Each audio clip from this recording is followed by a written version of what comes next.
United boys, welcome back to the channel. दोस्तों, United की midfield का कंसर्न हमेशा से काफी था, बट अब हम साइन करने वाले हैं बेलिंगम को। Yes, Real Madrid fans, do not worry, we are not coming for Jude, we are going for Jobe. जो बेलिंगम के साथ यूनाइटेड के रूमर्स आ रहे हैं, बात करेंगे उसके बारे में। क्या हमें उसको साइन करना चाहिए? Would he be the player जो हमारी टीम को बेटर कर सकता है?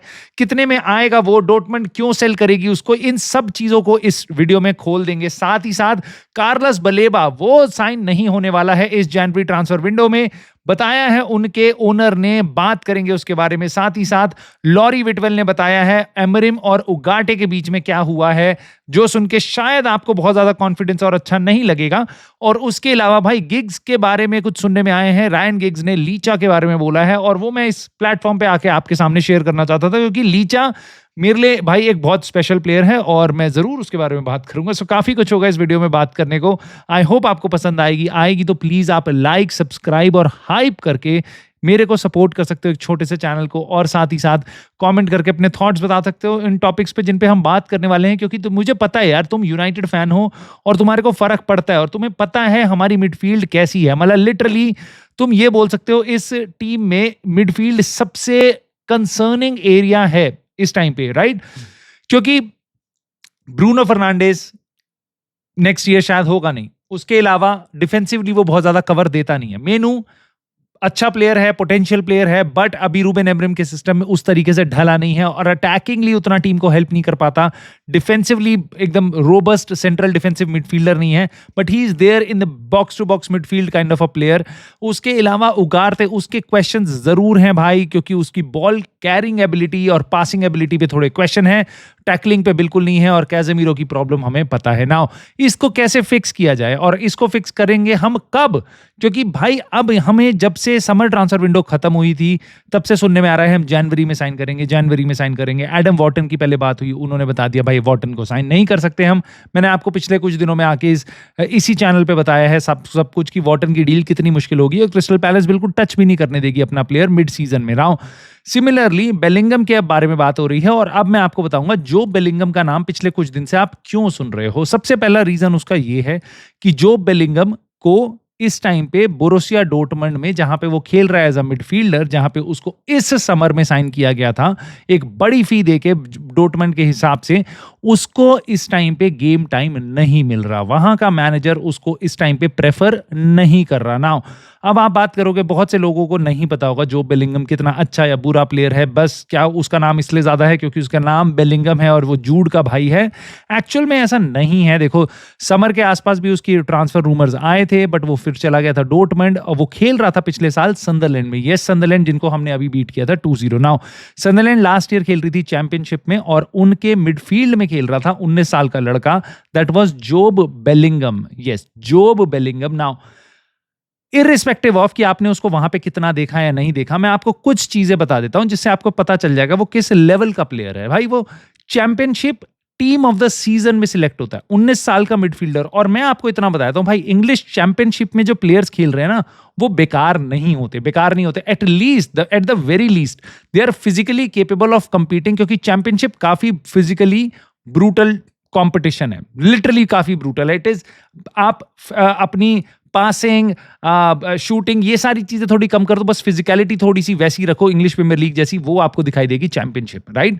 नाउ जोब बेलिंगम 19 साल की एज में वहां टीम ऑफ द सीजन में सिलेक्ट होता है सनदरलैंड के खेलते हुए पूरे सीजन में, और उसने पूरा का पूरा काफी गेम टाइम लिया है पिछले सीजन 19 साल की एज में। ना उसके अलावा वो बनता है young player of the season, और सनदरलैंड का नहीं, चैंपियनशिप का, पूरी चैंपियनशिप का। सो बंदे में टैलेंट तो जरूर है, और आपका नाम बस बेलिंगम है, इसके नाम पे आपको ये खिताब नहीं मिलेंगे young player of the season in the champions in the पूरी लीग, राइट? चैंपियनशिप। उसके अलावा आपको बना दिया गया है यहाँ पे टीम ऑफ द सीजन में, राइट? सो ऑफ कोर्स उसमें पोटेंशियल है, ऑफ कोर्स फिजिकलिटी है, ऑफ कोर्स काफी बढ़िया प्लेयर है। Now I can totally understand अभी उसको जाके डॉर्टमुंड में क्यों स्ट्रगल हो रहा है, और ऐसा सारे प्लेयर्स के साथ होता है। अब यूनाइटेड में वो आता तो उसको तो अभी तक मीडिया खा चुकी होती, बट डॉर्टमुंड में है इसलिए उसके अगेंस्ट इतनी ज्यादा बातें नहीं हो रही हैं। Of course who cares about Dortmund, not too many people, right?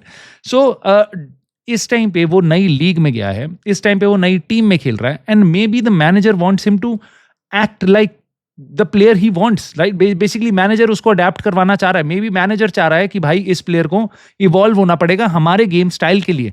भले ही उसका गेम स्टाइल वहां पे काफी अच्छा था, बट हमारे को दूसरी रिक्वायरमेंट है हमारी मिडफील्ड में, इसलिए उसको टाइम लगेगा। और टाइम ही कितना हुआ यार, अभी 2 महीने नहीं हुए उसके सीजन स्टार्ट हुए हुए। तो डोर्टमंड उनका मैनेजर उसको अगर पीछे रख रहा है, उसको पूरा गेम टाइम नहीं दे रहा है और वो फ्रस्ट्रेट हो रहा है, तो that probably is not a very good situation for Joe Bellingham, but I would not go against the manager saying कि भाई तू उस प्लेयर को क्यों नहीं खिला रहा जो अभी अभी लीग में आया है। I can totally understand manager is taking his time or maybe he wants more from Joe Bellingham. Now, people criticize Ruben Amorim for asking the same from Kobe Manu.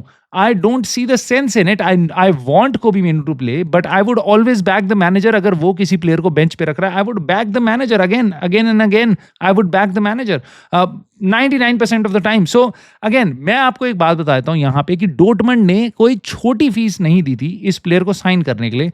डोर्टमंड के अपनी आप मान लो टॉप 2-3 साइनिंग्स में से ये होगा। उससे ज्यादा पैसा मेरे ख्याल से डेम्बेले से ज्यादा पैसा उन्होंने नहीं दिया, और ये उससे बस 1-2 मिलियन ही नीचे था। इन्होंने ऑलमोस्ट 30 मिलियन पाउंड दिए हैं लगभग डोर्टमंड ने दिए हैं, जो लिटरली पैसा नहीं खर्च करती है वो क्लब। सनडरलैंड को दिए थे जोब बेलिंगम के लिए। नाउ रूमर्स अब आ रहे हैं क्योंकि जोब बेलिंगम खुश नहीं है अपने गेम टाइम के लिए, और यूनाइटेड में मिडफील्डर का क्राइसिस हमेशा होता है, तो लिंक किया जा रहा है। साथ ही साथ क्रिस्टल पैलेस का भी नाम उछाला जा रहा है। कह रहे हैं कि क्रिस्टल पैलेस और मैनचेस्टर यूनाइटेड दोनों के दोनों देख रहे हैं जोब बेलिंगम को, मॉनिटर कर रहे हैं, और मे बी जनवरी में हम ये ट्रांसफर कर ले। मेरे को बिल्कुल नहीं लगता कि हम जनवरी में ट्रांसफर कर पाएंगे, और हमें ये करना चाहिए। रीजन मैं आपको बताता हूं क्यों। पहली चीज, हम जनवरी में अगर डोर्टमंड के पास जाते हैं जिन्होंने अभी 30 मिलियन खर्च करे हैं, लिटरली मैं आपको बता रहा हूं डोर्टमंड 40-50 मिलियन से कम पैसे में नहीं मानेगी, मे बी इवन ज्यादा, और उसको सेल करेगी भी नहीं। उनको पता है उसको थोड़ा बहुत गेम टाइम देंगे, 4 और क्लब आ जाएंगे, इसको हम 70-80 मिलियन में ही बेचेंगे, राइट?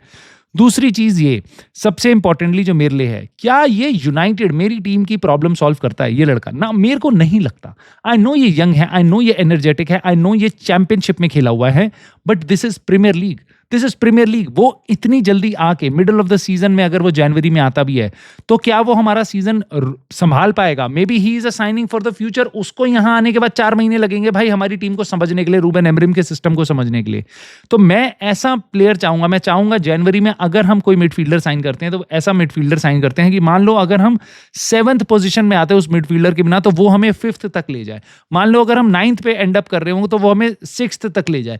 ऐसा मिडफील्डर जो हमारे को रियली गेम टाइम उसको काफी मिले, वो एक्चुअल में उगारते कैज़मीरो, कोबी मेनू, ब्रूनो फर्नांडिस, इनको टक्कर देके कंसिस्टेंटली खेल पाए। हमें ऐसे मिडफील्डर की जरूरत है जो एक्सपीरियंस्ड हो और इस इतने मैसिव क्लब में आके अपना स्टांस दिखा पाए कि भाई I am here, bank upon me manager, और उसके बाद तुम खेलो अपना गेम और मैं तुम्हें हेल्प करूंगा, मैं तुम्हें पॉइंट्स दिलाऊंगा, मैं तुम्हें स्टील दूंगा मिडफील्ड में।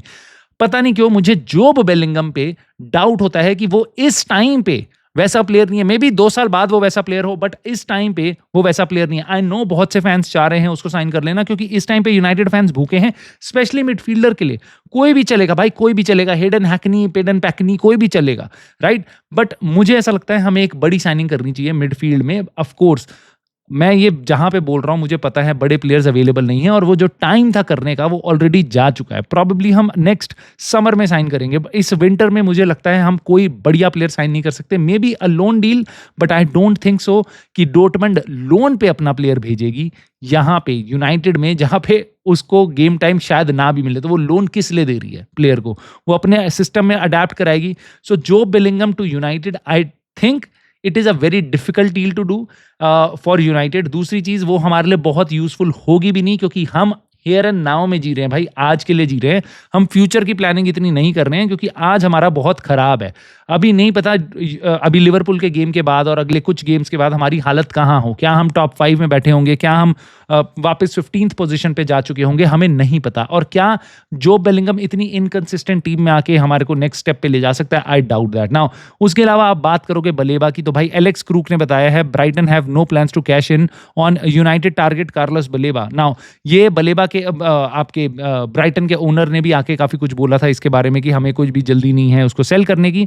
सो मैंने भी आपको बताया था कि ब्राइटन उसको जनवरी में शायद सेल ना करे। यस, यूनाइटेड अगर काफ़ी पैसा लेके जाएगी और उसकी बलेबा की फॉर्म उतनी ही खराब रहेगी जितनी अभी है, या थोड़ी बहुत अगर बेटर होगी भी, तो शायद ब्राइटन उसको बेच दे। But I do not expect कि यूनाइटेड इतना पैसा इस टाइम पे लगा देगी जनवरी में। हमें वापस फरवरी में सुनने में आएगा कि अब हम जनवरी में साइन करेंगे, 2-3-4 मिडफील्डर साइन करेंगे। हमेशा से जैसे यूनाइटेड बनाती आई है अपने फैंस को, वैसे ही ऐसी कोई खबर मिलेगी। I am very I do not think सो भाई कि हम जनवरी में कोई बहुत बड़ी साइनिंग करने वाले हैं, बट आई रियली वांट कि हम कर लें, क्योंकि इस टीम को एक अच्छा मिडफील्डर हमें लिटरली 2-3 पोजीशंस ले जा सकता है, और that could be the difference between Conference League and Champions League, right? So इसलिए मुझे लगता है ये काफी इंपॉर्टेंट है। नाउ लॉरी विटवेल ने आके कुछ बताया है। उसने बताया है कि रूबेन एमरिम और उगाटे की मीटिंग के बारे में।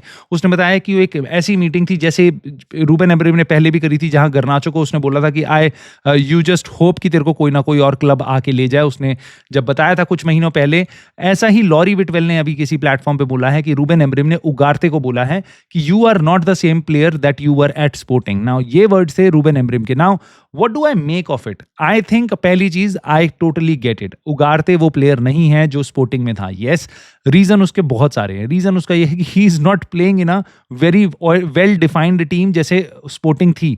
स्पोर्टिंग में टैलेंट और टीम पूरी वेल डिफाइंड थी, स्ट्रक्चर्ड टीम थी। यूनाइटेड बहुत डिसजॉइंटेड टीम है, राइट? इसलिए वो उसको वैसा प्लेयर नहीं दिख रहा। दूसरा, उस टाइम पे उगारते खेल रहा था पोर्चुगीज लीग में, अभी खेल रहा है वो प्रीमियर लीग में। पोर्चुगीज लीग में उसको टाइम मिलता था, उसकी team one of the best teams हुआ करती थी पोर्चुगल लीग में। वहां पे उसको प्रेस हर टाइम पे नहीं किया जाता था। यहाँ पे we are mid table team, so एकदम उसको प्रेस किया जाता है, उसको टारगेट किया जाता है। जैसी उस पर बॉल आती है, सबको पता है इसका फर्स्ट टच, इसका पासिंग और इसका बॉल कैरिंग एबिलिटी बहुत ज्यादा नहीं है, तो उसको ज्यादा और टारगेट किया जाता है उगाटे को। इसलिए काफी डिफरेंस है। Yes, I do not think so he is the real United calibre player जब हमें बॉल की जरूरत होती है। But yes, I completely understand कि उगारते क्या क्या इस टीम के लिए लाता है। टेनेसिटी मिडफील्ड में, टैकल और बॉल रिट्रीविंग एबिलिटी जरूर लाता है। But I totally get it कि रूबेन एमरिम उसको आंख बंद करके ट्रस्ट नहीं कर सकता कि भाई ये मिडफील्डर मेरा है, इसको और ब्रूनो को खिलाओ और कोई टेंशन ही नहीं है। ऐसा नहीं है। तो रूबेन एमरिम ने पक्का ये बात बोली होगी, और इसके अलावा भी बहुत कुछ बोला होगा। आई एम प्रिटी श्योर वो काफी कड़े वर्ड्स भी बोलता होगा अपने प्लेयर्स को, और वो प्लेयर्स सुनते भी होंगे। वो उनको क्रिटिसिज्म खुद अच्छा लगता है, क्योंकि ये सारे के सारे प्लेयर्स इर्रिस्पेक्टिव ऑफ आपको अच्छे लगे ना लगे, अच्छे खेल रहे हैं नहीं खेल रहे हैं, ये कहीं ना कहीं अपने आप को बेटर करना चाहते हैं। और अगर मैनेजर उनको ऐसी बातें बोलता है, उनके कोचेस ऐसी बातें बोलते हैं, तो वो उसको एज अ फीडबैक पॉजिटिवली लिया करते हैं। यूजुअली ऐसा ही होता है। So I do not think so कि बहुत बड़ी बात है कि एमरिम ने उगारते को ये बोल दिया। इसका मतलब ये नहीं है कि वो उगारते को खिलाएगा नहीं, वो बिल्कुल पसंद नहीं करता। He just wants Ugarte to do a little bit better. Now Giggs ने बोला है लीचा के बारे में, मुझे ये तो नहीं पता चला गिग्स ने किस प्लेटफॉर्म पे बोला है, बट मैंने सोशल मीडिया पे न्यूज देखी थी हर जगह कि गिग्स के कमेंट्स दिखाए जा रहे हैं लीचा पे। तो मैं आपको इसके बारे में बताता हूं। गिग्स ने बोला है कि people forget how big Lisandro is for United. और आई थिंक भाई मैं आपको बता रहा हूं, मेरे को लिटरली ऐसा लगता है जो गिग्स ने बोला है लीचा के बारे में, मेरे को भी बिल्कुल 100% एग्रीमेंट है इस पे। तो वो कह रहा है कि people forget how big Lisandro is for United. Jamie one said he is too small for the Premier League but he is quiet now. Jamie Carragher, United don't breathe right without him. The passing, the bite, the brains, different level. Once he's back, the whole team levels up. I think Giggs भाई बहुत intelligent बंदा है, और he can see what Licha is about this team, and I am looking forward. पहले तो आई am looking forward कि भाई 4 दिन में हमें इंटरनेशनल फुटबॉल से निकल के हम देखेंगे क्लब फुटबॉल, और हमारा संडे को गेम है लिवरपूल के अगेंस्ट, और उसके बाद हमारे गेम्स आएंगे काफी, चैंपियंस लीग वगैरह वो सब भी देख लेंगे हम, मोटी बात। बट उसके अलावा भी I am really looking forward की लीचा, क्योंकि मुझे ऐसा पूरी उम्मीद है कि टॉटनम के गेम से पहले लीचा हमारे स्क्वाड पे होगा। मे भी थोड़ा बहुत गेम टाइम उसको मिल भी जाए। वो काफी ज्यादा ट्रेनिंग वगैरह कर रहा है। कैज़ेमीरो का इंटरव्यू चल रहा था, उसमें भी बीच में दिखा रहे थे पीछे लीचा ट्रेनिंग वगैरह कर रहा था, और कह रहे हैं कि बहुत ज्यादा हार्ड वर्क कर रहा है। And I totally get it भाई, Licha is like that mentality of a player, hard work. और उसके बाद भाई जस्ट उसको कोई बस इंजरी वगैरह ना हो, तो ही इज दैट प्लेयर जो अगेन तुम्हारे को लीग पोजीशंस में ऊपर लेके जा सकता है। No, he is not going to score a lot of goals, but he can create from the back. He is exactly the defender that your midfield need. Bruno Fernandes and Ugarte और Kobbie मेनू और कैज़ेमीरो need एक ऐसा midfielder जो step in कर पाए। जैसे D Litt है, वैसा ही लिसांड्रो मार्टिनेज है भाई। अगर डी लिट, लिसांड्रो मार्टिनेज, मेज़राई, एलेनियोरो, ये प्लेयर्स कंसिस्टेंटली खेलेंगे हमारे लिए भाई डिफेंस में, और पीछे अब सनी लामंस है, I think we are in for a treat. And I am real really looking forward for Licha. और भाई जाने से पहले तुम्हें एक और बात बताता हूँ, भाई गिग्स का नाम ले लिया है, लेजेंड है हमारा, बट उसके साथ कुछ बहुत बुरा हुआ था, उसको मैं कवर करूंगा एक स्पेशल वीडियो में। आई होप आपको ये वीडियो पसंद आई होगी और गिग्स की वीडियो का वेट होगा। सो प्लीज चैनल को सब्सक्राइब करना मत भूलना, क्योंकि वो बहुत जल्दी आने वाली है। और साथ ही साथ भाई अपने कमेंट करके थॉट्स बताना बेलिंगम पे, क्या हमें उसको साइन करना चाहिए, तुम्हें लगता है उसकी जगह कोई और मिडफील्डर है जिसको हमें साइन करना चाहिए, may be it is Baleba, और क्या है तुम्हारे थॉट्स लीचा को लेके, कमेंट करके मेरे को जरूर बताना है। I will see you soon in the very next video.